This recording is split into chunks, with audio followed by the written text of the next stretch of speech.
10 juta karena obligasi juga bisa dijual 10 juta. Maka yang terjadi ada 8,5 juta per 85 miliar per hektar.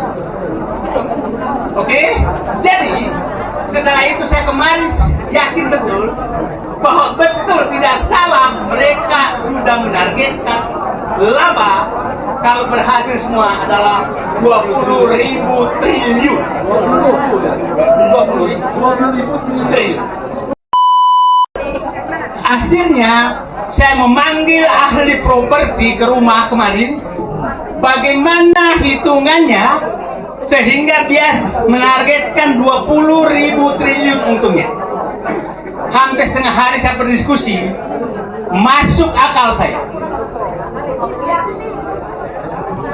Bagaimana logikanya dia menjual tanah 35 juta per meter tapi membeli dari rakyat 50.000. Oke? Nah, saya minta tenang supaya otaknya bisa nyambung, supaya kita semua tahu bagaimana dia menggoreng uang itu. Saya tidak bicara hal yang lain supaya ada pengetahuan kita semua bahwa memang negara ini sudah dijual. Ya, saya mohon tenang dulu supaya apa namanya nanti kalau komentar setelah saya menguraikan supaya enak saya menghitungnya. Oke? Selalu mereka menyatakan kita tidak pernah membeli. Ini mereka itu pengajarannya tidak pernah membeli di bawah NJOP. Oke, itu pertama. Padahal NJOP dia turunkan dari 128.000 ke 48.000. Itu adalah Pemda Tangerang yang harus bertanggung jawab. Oke? Setelah itu dia selalu menyatakan kami tidak pernah memaksa rakyat menjual ke kami. Sudah kata-kata tadi. Karena memang yang diturunkan itu 3 lapis baru sampai ke dia. Lapis pertama adalah preman, aparat desa menekan rakyat untuk melepas tanahnya. Setelah terjadi negosiasi dan disepakati, datanglah notaris. Notaris belum ketemu PT Bayangan. PT Bayangannya ini yang membeli itu. Oke?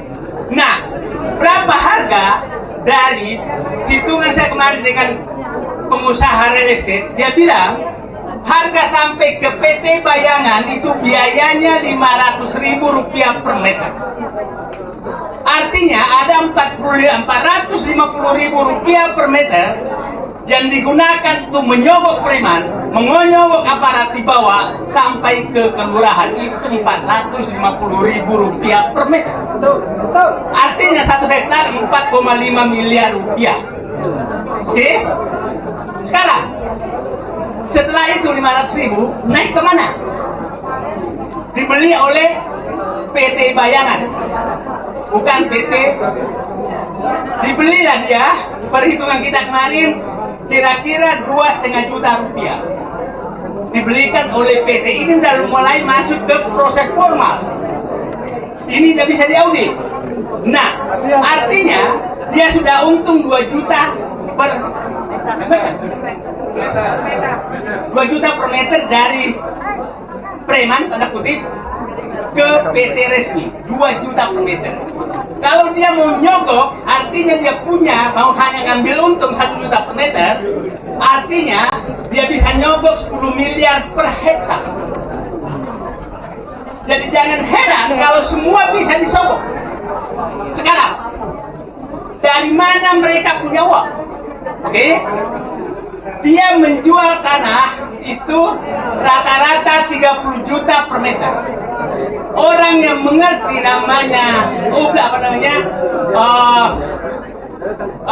penjaminan, biasanya bank menjamin untuk dapatkan kredit atau menjual obligasi keluar itu biasanya 30% dari harga jual.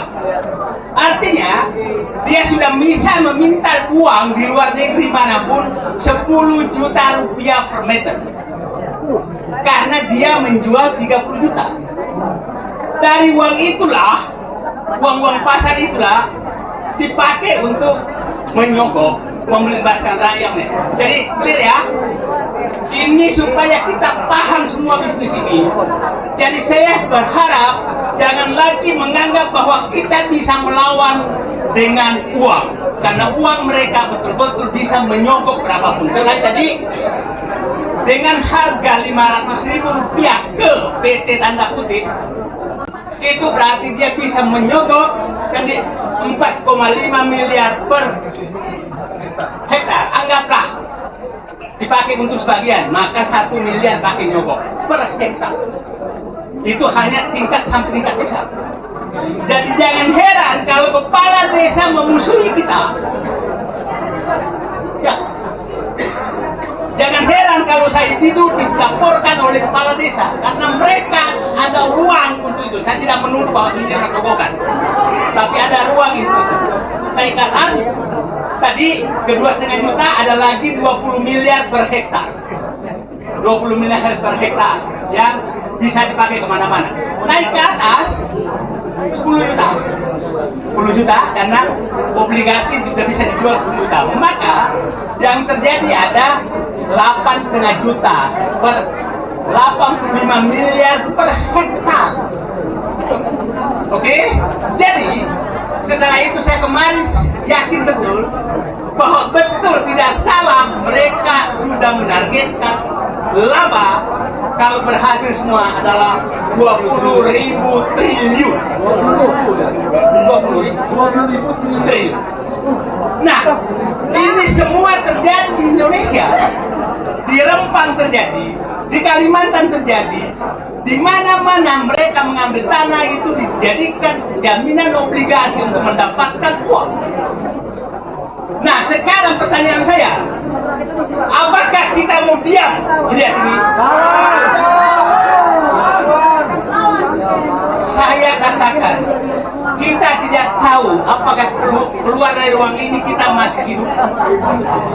Kita tidak tahu. Kalau insya Allah, kalau selalu kita masih berjuang dan dipanggil Allah, insya Allah husnul khotimah. Karena saya tahu itu.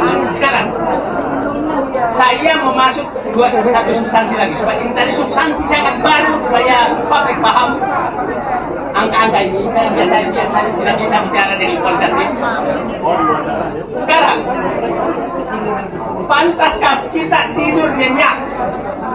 Di tiap hari di sekitar wilayah SMP 2 anak-anak ketabrak mobil dan meninggal, tidak ada yang berani melaporkan.